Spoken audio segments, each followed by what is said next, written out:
नमस्कार, शाम 5 बजे के बुलेटिन में आपका स्वागत है। मैं हूं प्रेरणा प्रताप। सबसे पहले एक नजर मुख्य समाचारों पर। बिहार में तीसरे चरण के चुनाव में मतदाताओं में दिखा जबरदस्त उत्साह। वोट देने के लिए पोलिंग बूथों पर लगी लंबी कतारें।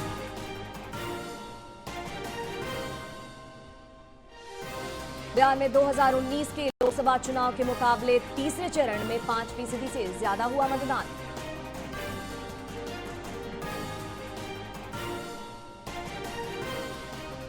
राजद सिप्रू में लालू प्रसाद का दावा, बिहार में 40 सीटें जीतेंगे। कहा, महागठबंधन के पक्ष में देश भर में चल रही है लहर।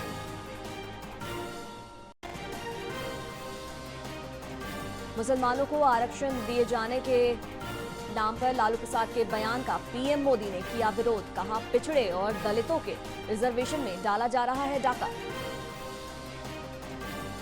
7वें चरण के लिए प्रदेश में नामांकन की प्रक्रिया हुई शुरू।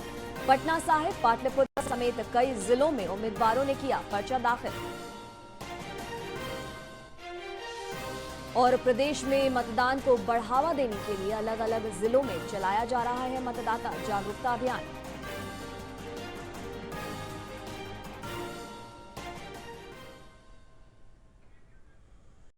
और अब खबरें विस्तार से। लोकसभा चुनाव के तीसरे चरण में आज बिहार की 5 संसदीय सीटों झंझारपुर, सुपौल, अररिया, मधेपुरा और खगड़िया के लिए मतदान कराया गया। चुनाव आयोग की तरफ से जारी आंकड़ों के अनुसार 3 बजे तक 46.9% मतदान हुआ। झंझारपुर में 42.94, सुपौल में 48.36%, अररिया में 48.98%, मधेपुरा में 46.59%, वहीं खगड़िया में 46.65% वोटिंग हुई। मतदान शाम 4 बजे तक चलेगा। अररिया संसदीय क्षेत्र में कड़ी सुरक्षा व्यवस्था के बीच मतदान जारी है। मतदान केंद्रों पर मतदाताओं की कतार लगी हुई है। सभी बूथों पर सुरक्षा बल तैनात है। मतदाताओं की सुविधा के लिए भी सभी बूथों पर विशेष व्यवस्था की गई है। मतदाताओं में उत्साह देखा जा रहा है।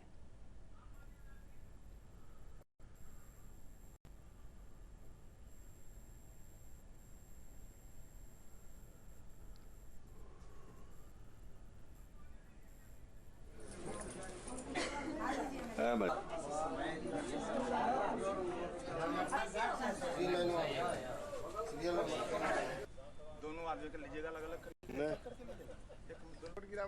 बाबूजी के नाम से हम।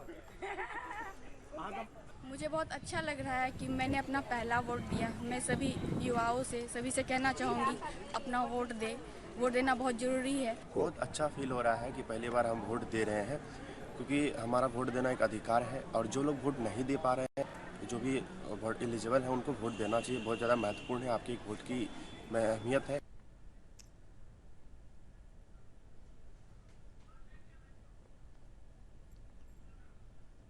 खगड़िया संसदीय निर्वाचन क्षेत्र में भी मतदान शांतिपूर्ण ढंग से जारी है। सभी मतदान केंद्रों पर स्वतंत्र, निष्पक्ष और शांतिपूर्ण चुनाव सुनिश्चित करने के लिए व्यापक प्रबंध किए गए हैं। मतदान केंद्रों पर मतदाता पूरे उत्साह के साथ पहुंच रहे हैं। महिला मतदाताओं में भी उत्साह है।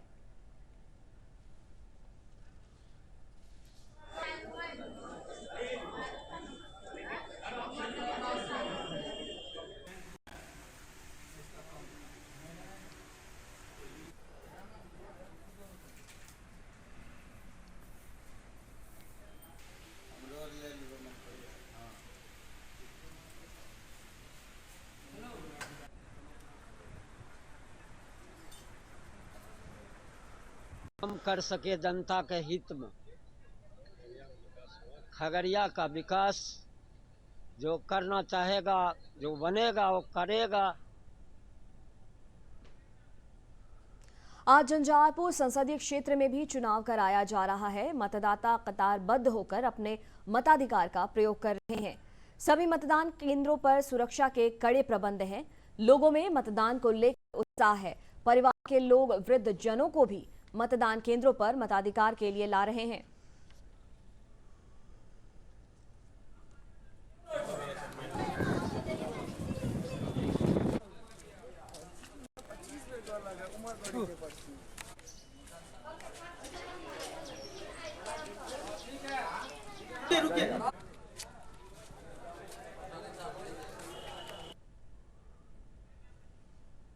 मधेपुरा संसदीय क्षेत्र के तहत आने वाले सहरसा विधानसभा क्षेत्र में मतदान शांतिपूर्वक जारी है। सुबह से ही मतदाता कतारबद्ध होकर अपने मताधिकार का प्रयोग कर रहे हैं। मतदाता निर्भीक होकर अपने मताधिकार का प्रयोग कर सके, इसके लिए सभी मतदान केंद्रों पर व्यापक प्रबंध किए गए हैं।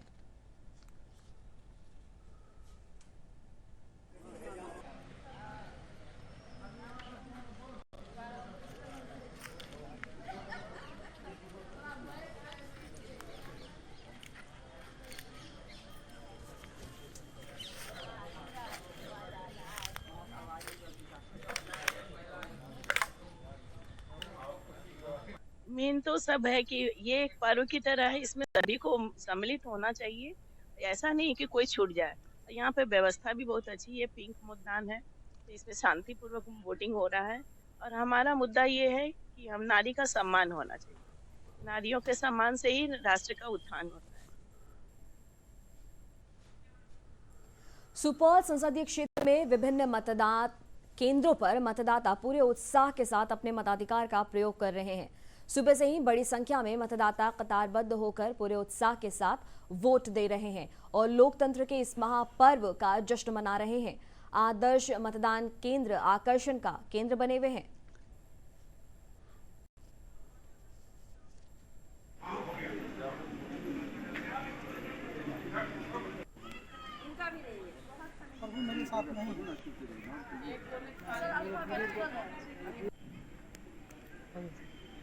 सुपौल पे मतदान है। मैंने भी अपना वोट कास्ट किया है और भी लोगों से अपील है कि शांतिपूर्वक इसमें भाग लें और इसकी तैयारी हम लोग ने पुख्ता रूप से कर लिया है। पूरे ज़िले में हम लोग की अच्छी तैयारी है और शांतिपूर्ण तरीके से अभी चुनाव चल रहा है। सहरसा जिले के महिषी प्रखंड के झाड़ा पंचायत में मतदाताओं ने वोट का बहिष्कार किया। सड़क निर्माण के लंबित मांगों को लेकर वोटरों ने पूर्णतः मतदान का बहिष्कार कर दिया। वोट बहिष्कार के मुद्दे पर जिलाधिकारी वैभव चौधरी ने बताया कि वोट देना लोगों की स्वेच्छा की बात है। स्वीप कार्यक्रम के तहत मतदाताओं को जागरूक किया गया था। उन्होंने कहा कि अंतिम स्थिति शाम तक स्पष्ट होगी। वो लोगों की स्वेच्छा की चीज़ें वहाँ पर सभी स्वीप एक्टिविटीज़ भी की गई हैं। लोगों को उसके बारे में कन्विंस किया गया है और वहाँ पर कुछ जगहों पर वोटिंग हुई भी है और अंतिम स्थिति शाम तक क्लियर हो पाएगी, स्पष्ट हो पाएगी कि क्या वहाँ पर है दिक्कतें और उसमें जो भी चीज़ें होने योग्य होंगी उसको निराकरण किया जाएगा। नमस्कार किए हैं। अभी तक हम लोग रोड नहीं हम लोग को बन चुका है, कोई भी रोड नहीं बना है। हम लोग यातायात के लिए बाधित है। कोई भी इमरजेंसी है तो हम लोग अस्पताल तक नहीं जा पा रहे हैं। तो हम लोग वोट देकर सरकार देखबे नहीं करेगा तो हम लोग क्या करेंगे वोट देकर। बिहार के मुख्य निर्वाचन पदाधिकारी HR श्रीनिवास ने बताया कि प्रदेश में हो रहे लोकसभा चुनाव को लेकर मतदान का ग्राफ काफी सराहनीय रहा है। उन्होंने पत्रकारों को बताया कि 2019 में हुए लोकसभा चुनाव के मुकाबले तीसरे चरण के मतदान का वोट प्रतिशत 5% से ज्यादा है।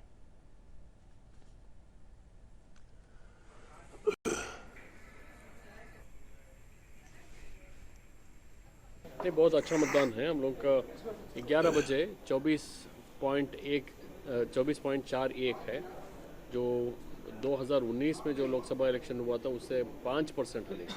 बहुत अच्छा मतदान हो रहा है। और बिहार में हो रहे तीसरे चरण के चुनाव पर चर्चा के लिए हमारे साथ जुड़े हैं चुनाव विशेषज्ञ श्री अभय कुमार जी। हम उनका स्वागत करते हैं। अभय जी, आपका बहुत बहुत स्वागत है स्टूडियो में। हम सब जान रहे हैं कि चुनाव का माहौल है, लोगों में काफ़ी उत्साह है, तो कुछ सवाल जो हम आपसे जानना चाहेंगे, जिसके जवाब हमारे जो दर्शक है वो भी जानना चाहेंगे कि पहले और दूसरे चरण में कम मतदान होने से चुनाव आयोग काफ़ी चिंतित हुआ, लेकिन अभी 3 बजे तक के जो आंकड़े हमारे पास हैं वो काफ़ी उत्साहजनक दिखाई दे रहे हैं और उससे काफ़ी लोगों की उम्मीदें भी बढ़ी हैं। इस पर आप क्या कहना चाहेंगे? जी बिल्कुल, ऐसा है कि चुनाव में वोटिंग सबसे महत्वपूर्ण होता है, उसी के आधार पर जीत और हार का फैसला होता है।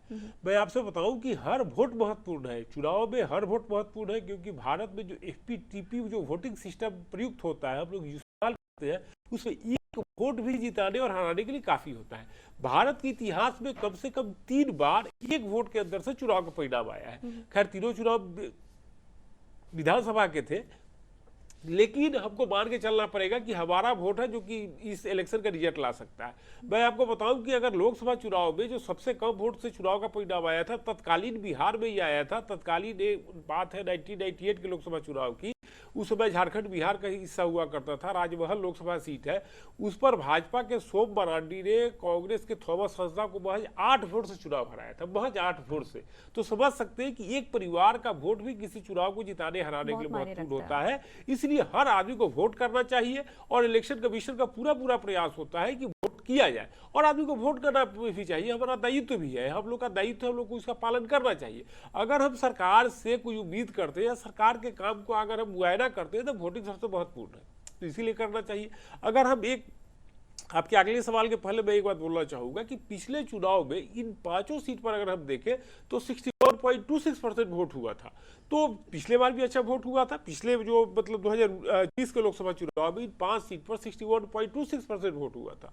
और अगर हम इस चुनाव में भी अभी जो 2024 में चल रहा है, पहले फेज में जो इलेक्शन हुआ बिहार में उसमें 49.26% वोट हुआ है, लेकिन सेकेंड फेज में यह बढ़ करके कितना हुआ है 59 समथिंग वोट हुआ है। और अभी जो HR श्रीनिवासन साहब बोल रहे थे अगर 5% वोट इंक्रीज कर जाता है तो बिहार में वोटिंग परसेंट 66 हो जाएगा।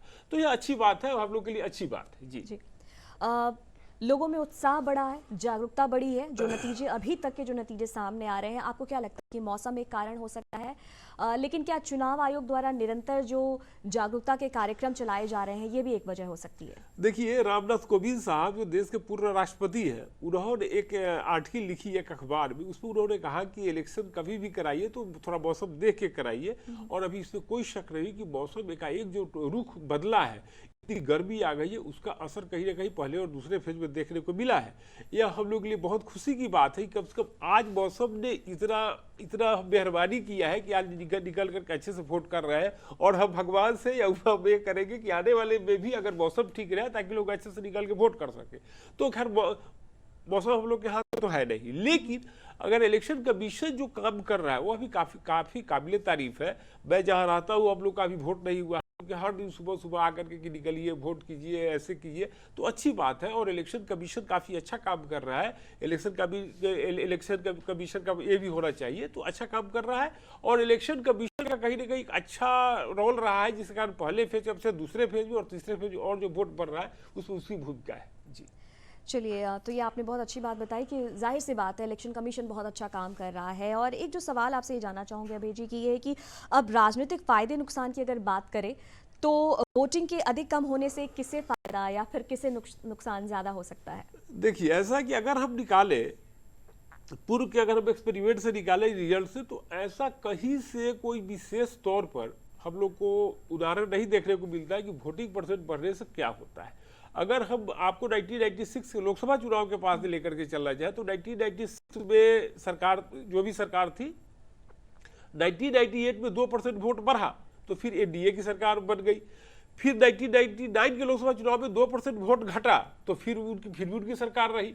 तो कहने का अर्थ है कि कभी भी वोट बढ़ता है और घटता है, उससे बहुत ज़्यादा अंतर तो देखने को नहीं मिलता है। मैं आपके सामने 2-3 उदाहरण रखना चाहूँगा कि 2007 में गुजरात में 59% वोट हुआ, 2012 में वहाँ वोटिंग परसेंट बढ़ के 71% हो गया, 12% वोट का इंक्रीज हुआ। मतलब हर विधानसभा में वहाँ लगभग 30 से 35 हज़ार ज़्यादा लोगों ने वोट किया, फिर भी नरेंद्र मोदी की सरकार बनी रही। तो कहने का अर्थ है कि अगर हम पूरा देखें तो कहीं से भी हम लोग ऐसा कोई एविडेंस देखने को नहीं मिलता है कि वोटिंग परसेंट बढ़ा तो सरकार बढ़ी या घटी। इसका मैं आपके सामने उदाहरण रखना चाहूंगा कि 1989 से लेकर के 2008 तक भारत में 110 विधानसभा के चुनाव हुए। 1989 से लेकर 2008 तक 110, उसमें 42 ऐसे विधानसभा के चुनाव हुए जिसमें वोटिंग परसेंट बढ़ा। उसमें क्या हुआ, 28 में सरकार बदली, 15 में सरकार कंटिन्यू किया। 31 में क्या हुआ कि मतलब वोटिंग परसेंट घटा था, 18 में सरकारें बदली, 13 में सरकारें कंटिन्यू की। 37 इलेक्शन में वोटिंग परसेंट यथावत रहा तो 20 में सरकार बदली, 17 में सरकार कंटिन्यू किया। तो कहीं से भी हम खोजते भी है कि भैया इलेक्शन जीता, मैंने इलेक्शन वोटिंग हुआ है उसका आधार पर रिजल्ट देखे, तो कहीं से ऐसा देखने को नहीं मिलता है। हाँ, इलेक्शन का एक चीज आप जरूर देख सकते हैं कि सीट वाइज वोटिंग देखना चाहिए आपको कि सीट वाइज वोटिंग आप देखिए कि सीट वाइज इस सीट पर पिछले बार इतने लोगों ने वोट किया तो क्या रिजल्ट आया, उसके पिछले हुआ ऐसा हुआ, इस बार कितना वोट आया, ये एक पैटर्न दिखता है। तो अगर हम बिहार में आज मिलाकर के जो 14 सीटों का लोकसभा चुनाव हुआ है तो आज वाली सीट को थोड़ा माइनस कर दिए, पहले 2 फेजेज के सीटों के अगर वोटिंग परसेंट को अगर हम देखते हैं तो हम पाते हैं कि जितने वोट जितने मतलब कि जो सीट पर जितना वोट पिछले 2 चुनाव में हुआ था इस बार उतना ही वोट हो रहा है। तो बिहार में मिला जुला के जो वोटिंग पैटर्न है अपने पैटर्न पर ही चल रहा है। तो इस आधार पर हम बिहार के जो सीटों का रिजल्ट आएगा, हम ये कहते कि नहीं भैया ये जीत रहा है वो जीत रहा है, थोड़ा सी जल्दीबाजी होगी। हम लोग को वेट करना चाहिए और हम लोग को खुशी बनाना चाहिए कि पहले फेज से दूसरे फेज में और दूसरे फेज तीसरे फेज में वोटिंग ज़्यादा अच्छा हुआ है, तो हम लोग के लिए इसके लिए अच्छा मानना चाहिए। जी चलिए, तो ये आपने एक बहुत अच्छी बात बताई कि पूर्व के आधार पर हम अभी कोई निर्णय नहीं ले सकते हैं कि विधानसभा या लोकसभा चुनाव में जो सीटें रहीं उस पर क्या परिणाम आए, तो उस पर अभी शायद कोई नतीजा लेना या मैं आपको एक बात बताता हूं कि 2014 में और 2019 में असम का धुबरी लोकसभा सीट जो कि आज वोटिंग में जा रहा है, उस सीट पर सबसे ज्यादा वोट हुआ था।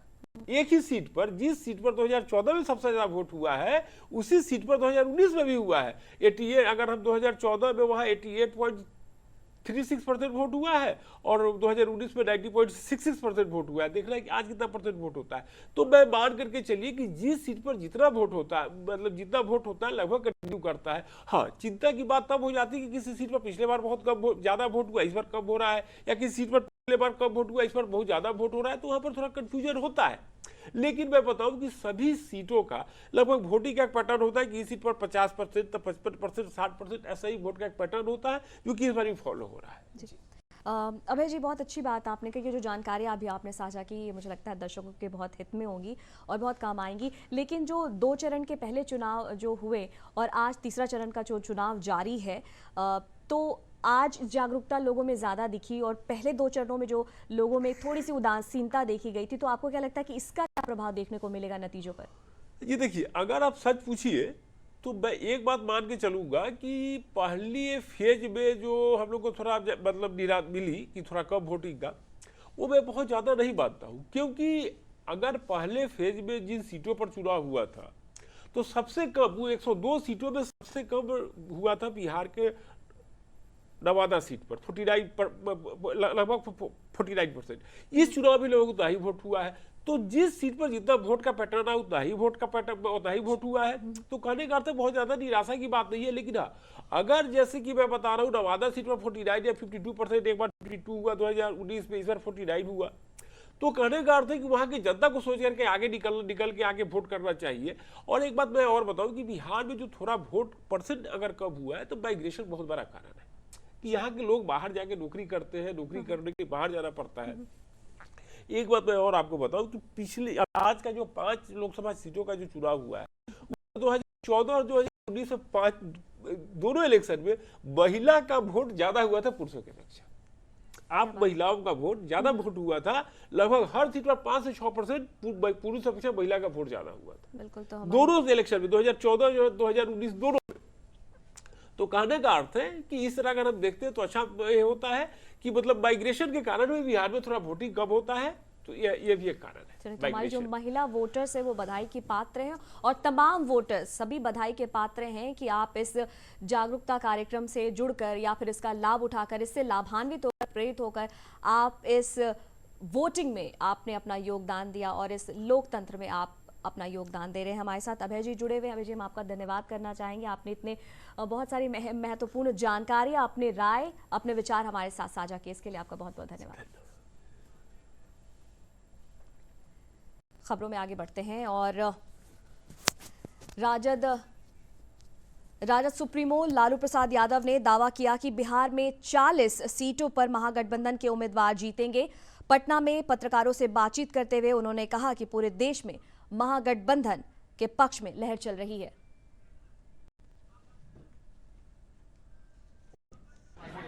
हाँ, हमारे तरफ वोटिंग हो रही है। हमारे तरफ हो रहा था। हाँ, बिल्कुल हम लोग की तरफ जा रहा है। 400 पार लगता है, पार हो गए तो अब 400 बोल रहे हैं। प्रधानमंत्री नरेंद्र मोदी ने मध्य प्रदेश के धार में चुनावी जनसभा को संबोधित करते हुए लालू प्रसाद यादव के मुसलमानों को आरक्षण दिए जाने के बयान पर विरोध जताया। उन्होंने कहा कि महागठबंधन के नेता मुसलमानों को आरक्षण देने के नाम पर पिछड़े और दलितों के रिजर्वेशन में डांका डालने की कोशिश कर रहे हैं। उन्होंने जनता से अपील की कि वे एनडीए के पक्ष में मतदान करें। इससे पहले लालू प्रसाद ने मुसलमानों को आरक्षण दिए जाने की वकालत की थी। वहीं जदयू के नेता केसी त्यागी ने कहा लालू यादव की मांग गलत है। 400 सीटें चाहिए ताकि कांग्रेस एससी, एसटी, ओबीसी से उनको जो आरक्षण मिला है ना, बाबा साहब आम्बेडकर ने जो आरक्षण दिया है, भारत के संविधान ने जो आरक्षण दिया है, ये वोट बैंक के लिए उसमें डाका न डाले, इसलिए 400 सीट चाहिए। मोदी को 400 सीटें चाहिए ताकि कांग्रेस अपने वोट बैंक की सभी जातियों को रातों रात ओबीसी घोषित न कर दे और ओबीसी का जो कोटा है उसमें डाका न डाले, इसलिए मुझे 400 सीट चाहिए। जंगल राजा हुआ भड़का रहे हैं। डर के मारे इतना डर गए हैं कि भड़का रहे। आरक्षण के पक्षधर है ना, वो तो संविधान को खत्म करना चाहते हैं, लोकतंत्र को खत्म करना चाहते हैं। ये इस बात को जनता के जहन में शायद बात आ गई है कि इस तरह की बात बदल। रिजर्वेशन तो मिलना चाहिए मुसलमानों को पूरा।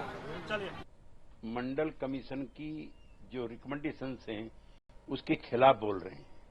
मंडल कमीशन ने हिंदू और मुसलमान में जो एजुकेशनली और कल्चरली बैकवर्ड हैं उनके आरक्षण की व्यवस्था की है, न कि धर्म के आधार पर। मुझे अफसोस है लालू यादव का ये वक्तव्य पिछड़ों के आरक्षण के खिलाफ। नालंदा में 7वें और अंतिम चरण में होने वाले लोकसभा चुनाव को लेकर आज से नामांकन की प्रक्रिया प्रारंभ हो गई है। नामांकन के पहले दिन एनडीए समर्थित जदयू प्रत्याशी कौशलेंद्र कुमार ने नामांकन का पर्चा दाखिल किया। इस मौके पर श्री कुमार ने कहा कि मुख्यमंत्री के नेतृत्व में राज्य लगातार विकास कर रहा है। विकास ही है। जब से हमारे नेता नीतीश कुमार जी बिहार की कुर्सी संभाले हैं तब से लगातार विकास हो रहा है। और जो हमारे देश के प्रधानमंत्री हैं, जब से 10 साल हो गया आज तक देश के अंदर।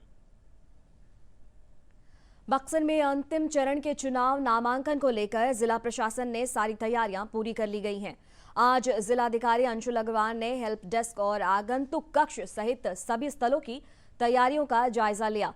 इस मौके पर जिलाधिकारी ने कहा कि चुनाव आचार संहिता को लेकर जिला प्रशासन लगातार तत्पर है।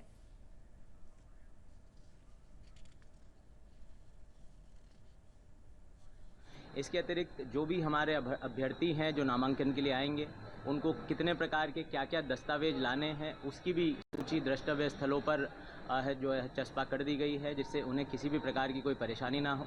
इसके अतिरिक्त अभ्यर्थियों से क्या अपेक्षा है और क्या उनको करना चाहिए, क्या नहीं करना चाहिए, इसकी भी सूची द्रष्टव्य स्थलों पर लगा दी गई है।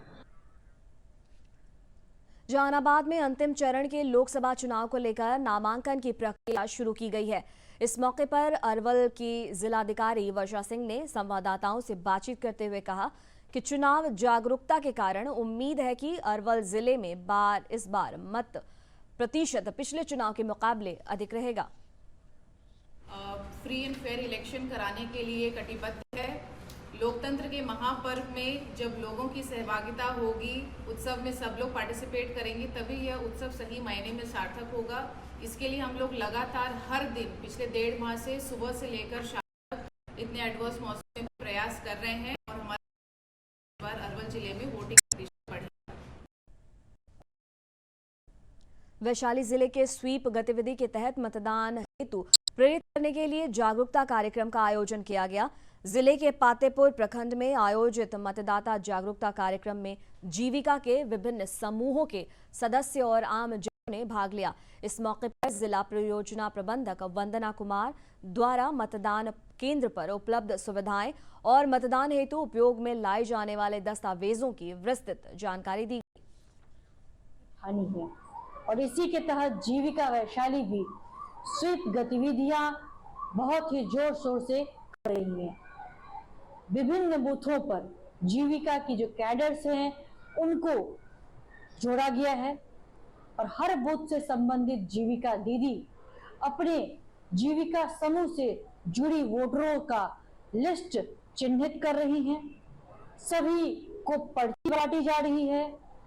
विभिन्न स्वीप गतिविधि के माध्यम से जैसे कि मतदाता जागरूकता रैली, महाशपथ अभियान के तहत दीदियों को और वैशाली जिले के हाजीपुर लोकसभा में छठे चरण में होने वाले चुनाव को लेकर नाम वापसी का आखिरी दिन किसी प्रत्याशी के नाम वापस नहीं लिया। इस तरह के हाजीपुर लोकसभा क्षेत्र में कुल 14 अभ्यर्थी रह गए हैं। इस मौके पर जिला निर्वाचन पदाधिकारी सह जिलाधिकारी यशपाल मीणा और पुलिस अधीक्षक हरिकिशोर राय ने प्रेस कॉन्फ्रेंस कर बताया कि प्रशासन लोकसभा चुनाव को भयमुक्त और निष्पक्ष संपन्न कराने के लिए प्रशासन पूरी तरह से तैयार है। 6 विधानसभा क्षेत्र है, उसके जो कॉन्स्टिट्यूएंट्स हैं और जो छठा चरण है उसमें वैशाली जो विधानसभा क्षेत्र है जो कि वैशाली पार्लियामेंट्री कॉन्स्टिट्यूएंसी का पार्ट है। निर्वाचन आयोग ने लोकसभा चुनाव के 7वें और अंतिम चरण के लिए अधिसूचना जारी कर दी है। इसके साथ ही आज से नामांकन प्रक्रिया भी शुरू हो गई। अंतिम चरण में 7 राज्यों और 1 केंद्र शासित प्रदेश की सांत्वना लोकसभा सीटों के लिए मतदान कराया जाएगा। इनमें बिहार की 8 सीटें नालंदा, पटना साहिब, पाटलिपुत्र, आरा, बक्सर, सासाराम, काराकाट और जहानाबाद शामिल हैं। नामांकन पत्र दाखिल करने की अंतिम तिथि 14 मई निर्धारित है। मतदान 1 जून को कराया जाएगा। मुख्यमंत्री नीतीश कुमार सहित बिहार विधान परिषद के नवनिर्वाचित 11 सदस्यों ने आज परिषद की सदस्यता ग्रहण की। सभापति देवेश चंद्र ठाकुर ने शपथ दिलाई।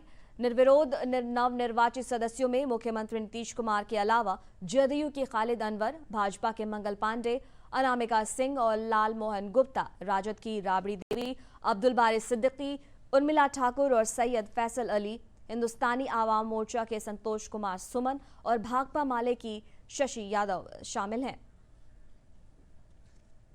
और अंत में मुख्य समाचार एक बार फिर। बिहार में तीसरे चरण के चुनाव में मतदाताओं में दिखा जबरदस्त उत्साह। वोट देने के लिए पोलिंग बूथों पर लगी लंबी कतारें।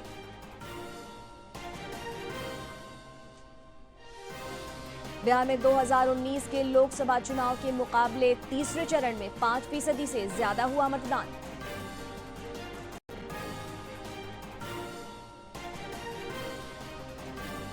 राजद सुप्रीमो लालू प्रसाद का दावा, बिहार में 40 सीटें जीतेंगे। कहा, महागठबंधन के पक्ष में देश भर में चल रही है लहर। मुसलमानों को आरक्षण दिए जाने के लिए लालू प्रसाद के बयान पर पीएम मोदी ने किया विरोध। कहा, पिछड़े और दलितों के रिजर्वेशन में डाला जा रहा है डाका। 7वें चरण के लिए प्रदेश में नामांकन की प्रक्रिया हुई शुरू। पटना साहिब, पाटलिपुत्र समेत कई जिलों में उम्मीदवारों ने किया पर्चा दाखिल। और प्रदेश में मतदान को बढ़ावा देने के लिए अलग अलग जिलों में चलाया जा रहा है मतदाता जागरूकता अभियान।